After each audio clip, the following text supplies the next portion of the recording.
The first novel of the High Republic era, Light of the Jedi, was released a couple days ago, so I bought it and read it cover to cover, and I'm here to give you all my spoiler-free thoughts. Let's go. So, going into this novel, I had mixed feelings about it. Typically, I haven't been too pleased with the way canon Star Wars novels have been handled.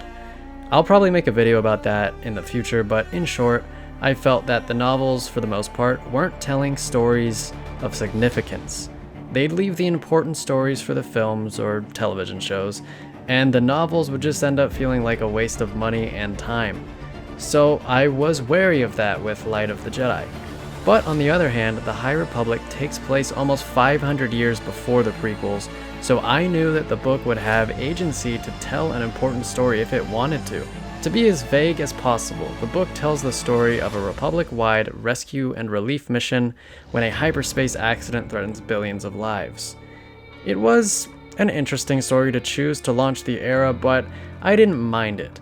There's tension throughout the whole novel, and it feels like a race against time. We also haven't really seen anything like this in Star Wars before, so it was fresh. It definitely kept my interest. I also enjoyed meeting all the new Jedi characters and seeing how different they were from the Jedi we got to know during the prequels. They all seem much more relaxed and at peace than the prequel Jedi, even when they're in battle. The Jedi of this era are so clearly much more in tune with the Force than the prequel era Jedi. They have no Sith shrouding the Force with the dark side. And I knew that this was an important factor that this book would have to nail, and it did. You can see this just by the way the Jedi use the Force. They wield it in manners that we haven't really seen before. While the Jedi are entwined with the Republic, it is clear that they serve the will of the Force above all else, as the Jedi ought to.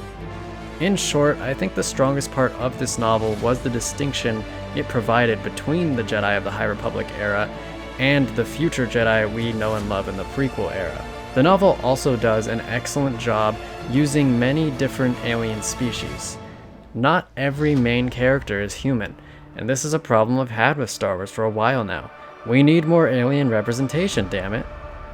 It is, admittedly, much easier to do this in the books though, because you don't have to do all these costumes and CGI and whatnot. As for things I really didn't like, well, I won't say too much about the villains of the novel, though they are called the Nihil.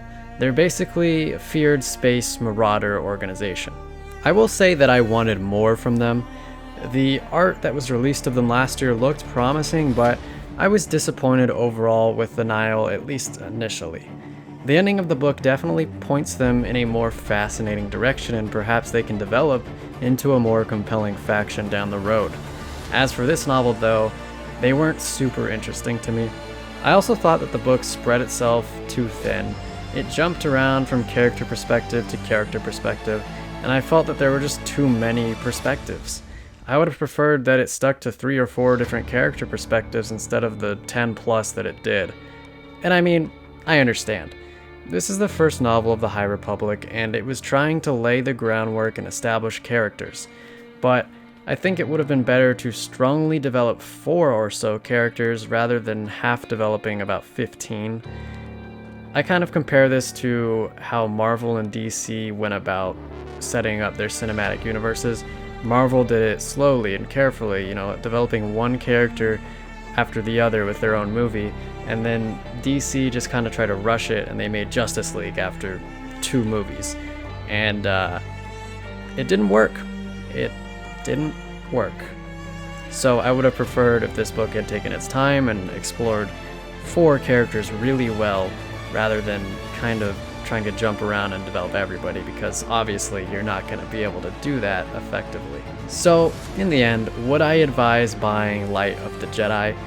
Is it worth the $28.99 asking price? Well, I'd say that if you're like me and you're excited to dive into a new, uncharted era of Star Wars, pull the trigger. It's definitely better than the vast majority of Star Wars canon novels. But if you're not huge on forking over almost $30 for a book, then I'd wait for a sale or for it to go on paperback. There's nothing earth-shattering in the book that you'll miss. They tend to save the earth-shattering things for the screen. Overall, I'd give Light of the Jedi a grade of a B for doing a solid job of laying the groundwork of the High Republic era.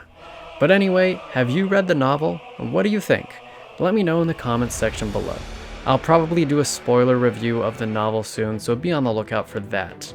Please remember to like and subscribe to the channel, and I'm Zach, and I'll see you in the future.